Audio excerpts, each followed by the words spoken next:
Hello everyone, welcome back to my channel, or welcome if you're new here. On a whim, I thought that it would be a good idea for you guys who have been following me for such a long time, or even if you haven't, I thought it was a good idea for you guys to know the book that pretty much catapulted me into any form of intellectualism whatsoever. I think you ought to know the woman and the book that is the center of so many of my ideas, the inspiration for so much of what I do. This woman and this book, I just think that I should dedicate an entire video to express my utmost gratitude to the pure, unadulterated genius that is Camille Paglia and her book, Sexual Personae. I have mentioned this book before. I have put this book on the list of books to read for you guys, and there is a reason why I include it all the time, why I mention Camille all the time, and it is because this book had such a profound impact on my life. It pretty much shaped my entire worldview. Everybody has that one author, that one seminal work that opens the door to someone's destiny, their path, their calling, whatever it may be. To be honest with you, I don't even know how this book came into my life. I remember ordering it on Amazon, but I do not ever remember what led me to read this book. As soon as I started reading this book, I was instantly hooked. Camille does that to you. If you get it, you get it. Whenever you read this book, you'll know. You just have to take the time to read it. Get your dictionary out, look up all those fancy Yale vocabulary words, and really try and dissect what Camille is trying to say in this book. This was a very difficult book for me to start, but the ideas in here, there is so much in this book to learn, and the thesis surrounding this book is so plain as day, proven from cover to cover. It is an airtight thesis on how to not only see art, Western art. If you don't know what Sexual Personae is about, Sexual Personae is a survey of Western literature and art. And it is about 700 pages. This magnum opus, what Camille's thesis is in this book. And her observations on all of Western life, culture, society, art, everything that we create, how we interact with one another, our behaviors. Camille separates things into the Apollonian and the Dionysian, and then crisscrosses them at multiple points throughout this thesis, because everything in its extreme becomes its opposite. Apollo and Dionysus are mythological characters that she uses symbolically, referentially, but they are meant to symbolize these two forces that are at work. And the Dionysian is going to be Mother Nature, and Apollonian is going to be art, what we create, everything that separates us from nature. And this battle between these two symbolic figures is going to be the basis for all interpretation of artwork, societal problems in this particular book, as well as in this survey, as well as other essays that she's written and will continue to write throughout her life. As you read through this book, and you go through the different works of art, the history of, Western history, you would start to understand that everything that we create, everything that we do, we are trying to escape from nature in one way or another. And art is the absolute end of this. It is the highest form of escape from Mother Nature that you can possibly get. That idea to me was so unbelievably revolutionary. To me, this has been explored in art for a while, but Camille was able to put this into the way that she describes it, the way that she dissects it, it's almost like Camille is able to get to a cellular level even smaller than that, a atomical level with how everything interacts, and our very nature as human beings, our motives. This idea that it's the Apollonian and the Dionysian, right? The Apollonian is what she calls the sky cult, and then the Dionysian is earth cult, right? Everything in between Apollonian and Dionysian is just this shape-shifting, mercurial, kaleidoscopic spectacle that is all that we do as human beings, as what we create. Camille's thesis about Western art, Western society, and everything that we have created is just this incredible vacillation, constant vacillation, back and forth between one extreme to the next, and everything that comes in between those 2 points. And it is from this book that this idea that I've had, that I represent in my own artwork, as well as everything that I do, probably, consciously or subconsciously, the idea of being able to use art as a way to escape from nature. My intolerance for reality, my fixation on beauty and illusions, those ideas stem from Camille. It's Camille's ability to dissect art over time and bring it down to the bare bones idea, which it really is, bare bones, that all art is escapism, really, at the end of the day. That changed my goddamn life. That changed everything, how I see everything. This escapism from our mortal flesh into the idea, into a thought, into a work of art. All human creation, a house, a work of art, a car, roads, electricity, whatever it may be, it is all a feeble escape from nature.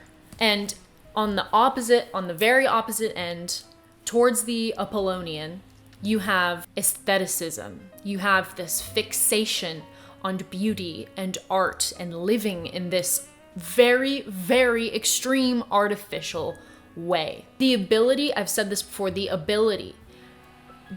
comfortability of being able to not have to look for your next meal and to focus on something like what color shirt you're going to wear, what type of music do you want to listen to today, or you want your latte to be wet foam instead of dry foam. All of these things that we appreciate so much, these small, beautiful things that we consider to be art or craft, those things are completely afforded to us because we have the comfort of stability in our life, financial stability, structural, domestic stability, that we do not have to be animals anymore. If you care about any of the things that I say, if you have a special appreciation for beauty and art, you need to read this book.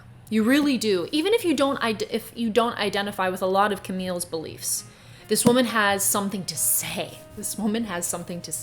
Whenever we get into the areas which I find very, very interesting, like the cult of beauty, like Gautier, like Huysmans, dandyism, aestheticism, symbolism, that is where we start to get into pinnacle of artifice and the cults of beauty, which I so heavily revere and I consider myself to an extent to be part of in my own way, in my own time.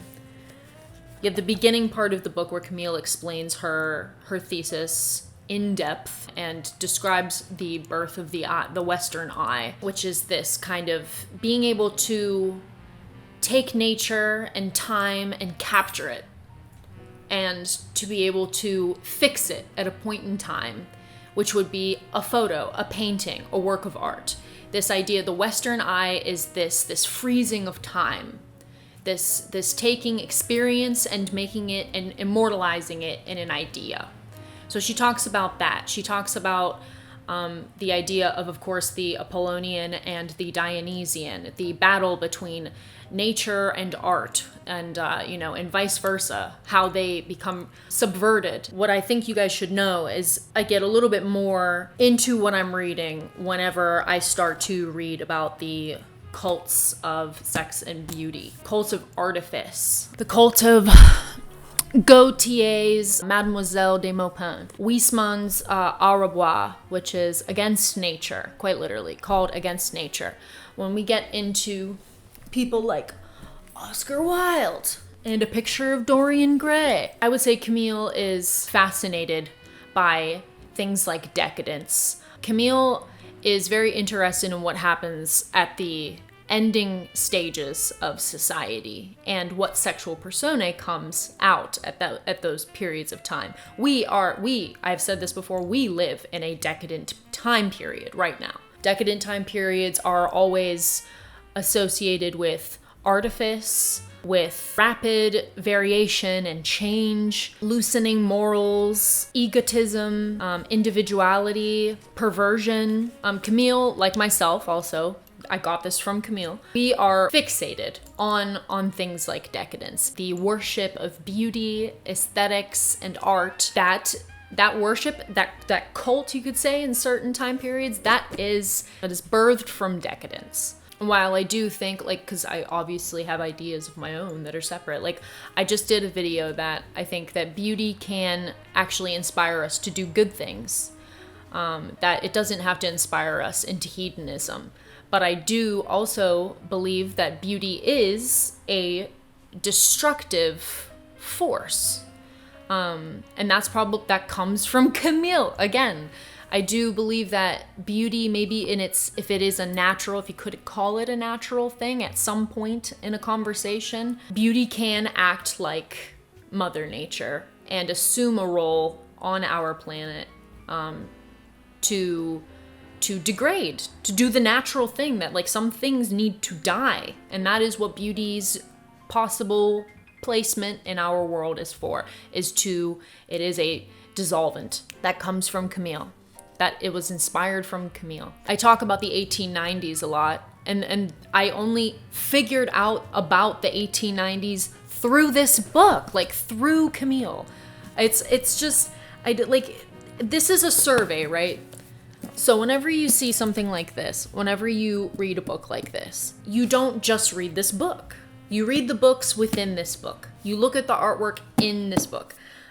You go to the bibliography and you find out, who was that? Oh, Albert Camus.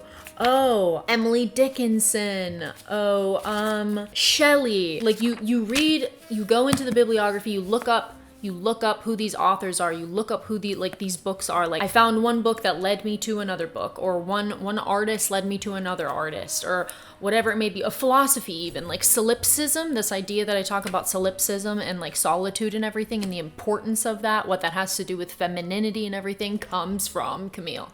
Comes from her. I owe my goddamn life to this woman and everything that I do. And in my artwork, I'm not even gonna talk about my artwork because that's its own thing. She's the silent speaker in my life. She speaks through me. Some of my favorite chapters in this book are going to be cults of sex and beauty, where she talks about Gautier, Baudelaire, Huysmans, the philosophy behind it. What does it mean whenever you take a person and make them into an art object? What do you lose in the process of becoming a work of art?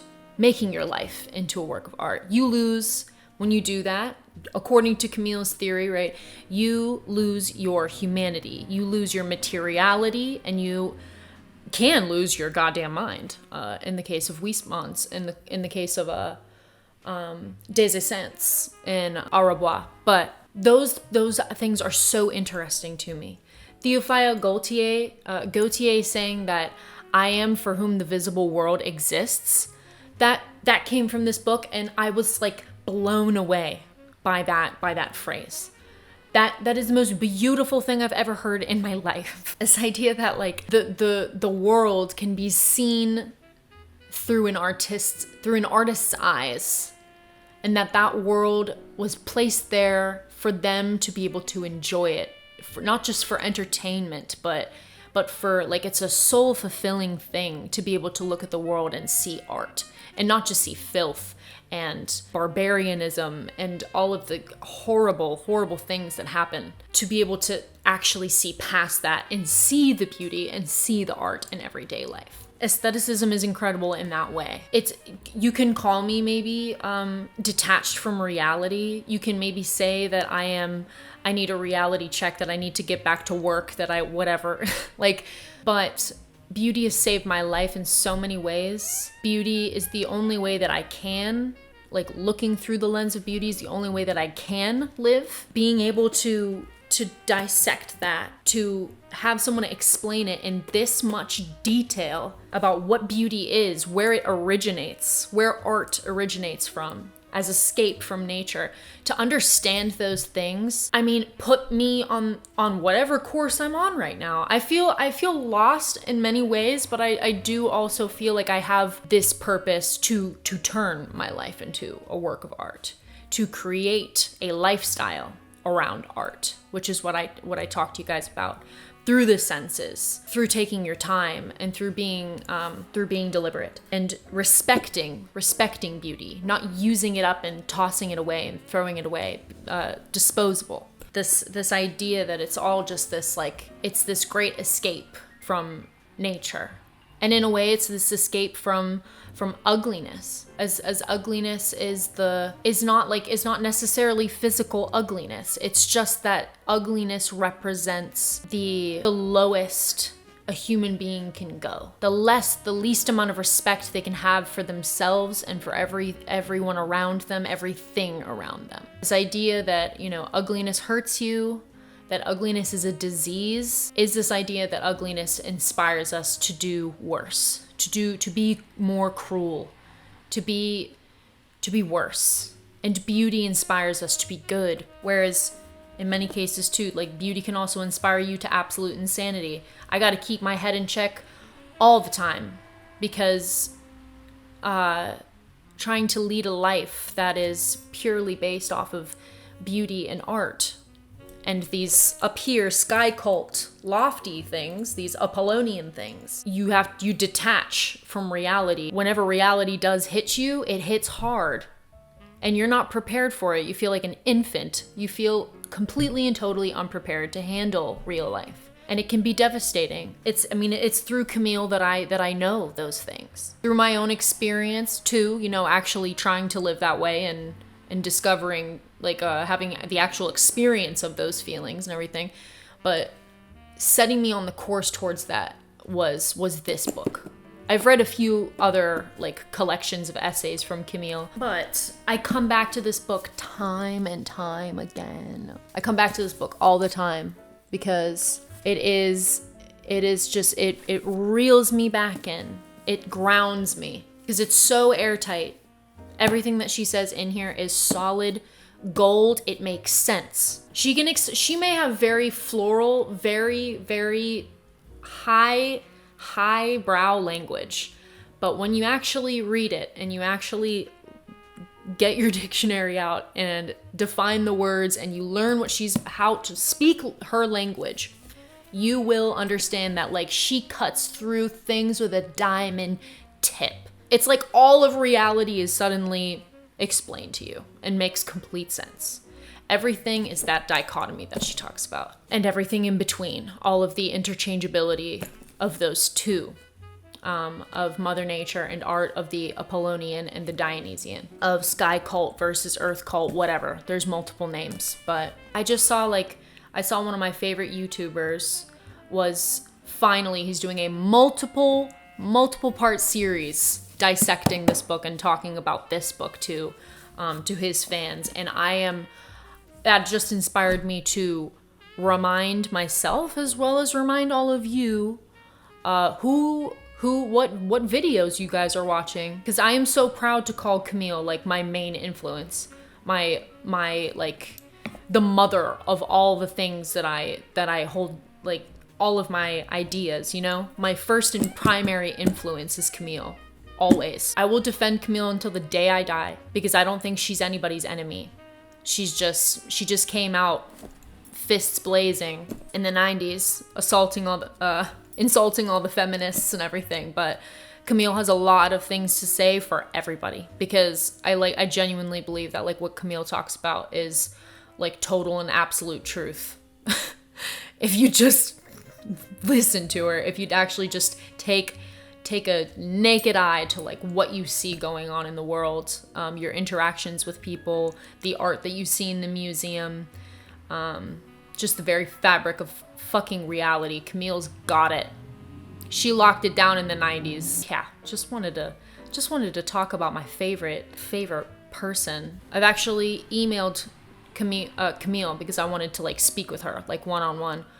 And this was many years ago, but she was out doing her tour for Provocations. I'm like a total fangirl. Like I really want to be able to like meet her one day, but she teaches at a university that's close to me. So I would be able, like if I ever wanted to one day, I thought I might like take a class over there, like live there for a little bit just so I could meet her, because she is that important to me. And while I may not have the mental clarity in my frontal fucking lobe to be able to explain this Bible of a book in all its points, you know, I tried my best, really, with the excitement that I get, you know, while talking about her. So go and read her book if you can.